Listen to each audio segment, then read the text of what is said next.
Hey guys, so I wanted to make a video on mental health again because things have kind of been like more rocky recently than they have been before.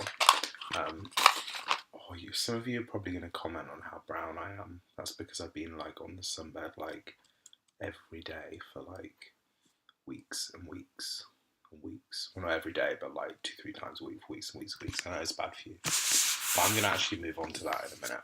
Why I do that. So, 6th of March, it was actually, my mental health was really, really bad, and I kept getting these urges. Um, it's like manic sort of phase of like, I wouldn't necessarily say it was like psychosis, but this like manic phase of urges. Um, kind of like, it felt like, this sounds weird, it felt like a possession. Um, like something was possessing me to do it, and I had no sort of real control over it whatsoever, and that was really, really strange for me. It's something I've experienced before, but the urges were so strong it felt like proper possession. So I had to go book an emergency appointment with my psychiatrist, and while I was there, I mentioned one thing which I haven't really mentioned to you guys, which was that I became addicted over the years to anti-anxiety medication, mainly this one here called diazepam. Um, It's just a sedative. It's called Valium, the other name, to just calm your nerves.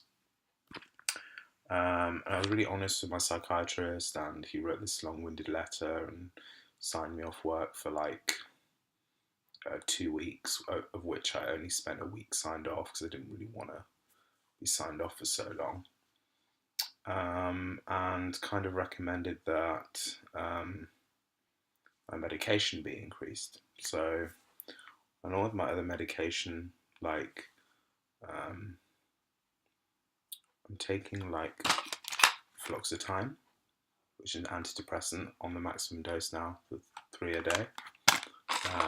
My risperidone, which is my antipsychotic, has gone up from 4 milligrams to 6 milligrams a day.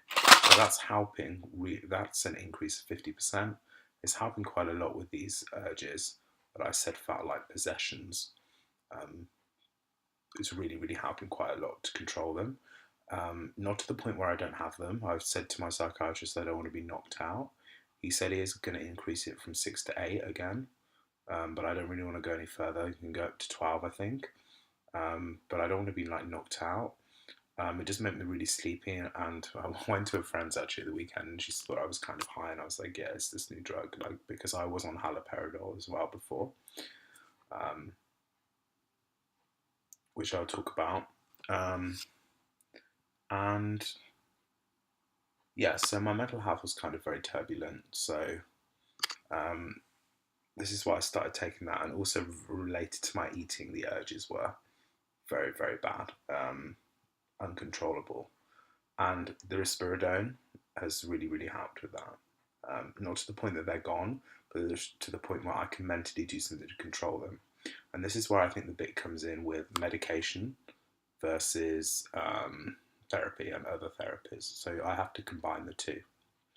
So I'm aware now that I have this like condition, which is it's gonna manifest for the rest of my life, and I have to take medication and have treatment and therapy, etc., and combine it all together, and that's the most efficient way. But I've seen in several things which like would help with my mental health.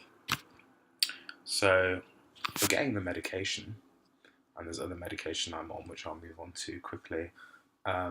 Things like the gym, I find is really, really important. Like the release of endorphins for me lasts hours and hours and hours. Like if I go in the morning, it can last all day. So sometimes I will go at like 5:30 before work in the morning. Simple things like reading a book or doing something that chills you out. Also, I recently quit smoking. Like I've quit smoking sort of um, probably for about 3 weeks now. I think I've had like two in that time on nights out. And I think quitting smoking really, really does help with anxiety and things like that. It's definitely reduced my need for anti-anxiety meds.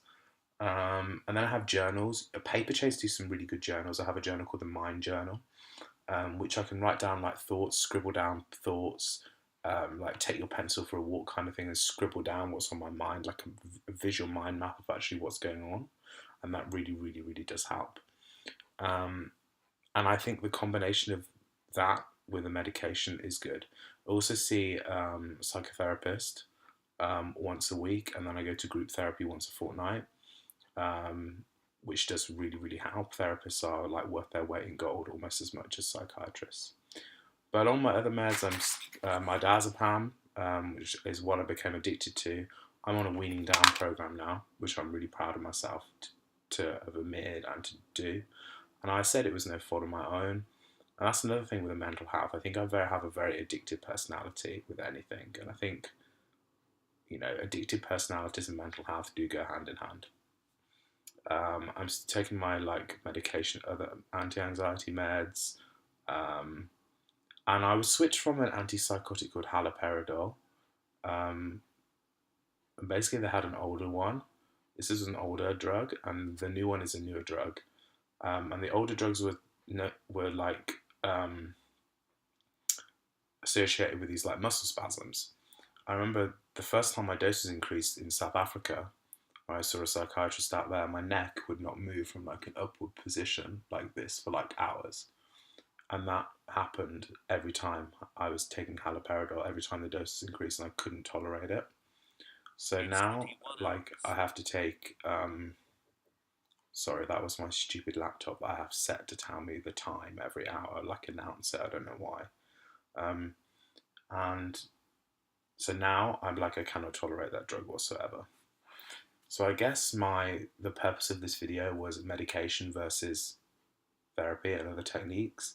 I think if your condition isn't severe like mine, like my psychiatrist has put me on the moderate to moderately severe end of the spectrum, then I think therapy is enough. But I think when you become more severe, the medication allows you to do the therapy. I couldn't have got through the therapy without medication. And I'll put it out there, I think some of this medication has saved my life. The therapy has worked massively as well, and I probably wouldn't be where I am without it. Things are really good compared to what they were years ago. My job is much more stable. They're more accepting of my health issues. I don't have to take time out of work, apart from on Fridays. So things are really, really good. So yeah, my purpose of this video was balancing up and kind of what are your thoughts on medication versus therapy. I'm not advertising one or the other. And obviously more awareness, mental health awareness is good. And I know I'm really good at talking, but I'm thinking of doing a sponsor silence for Mind for 24 hours sometime in the summer.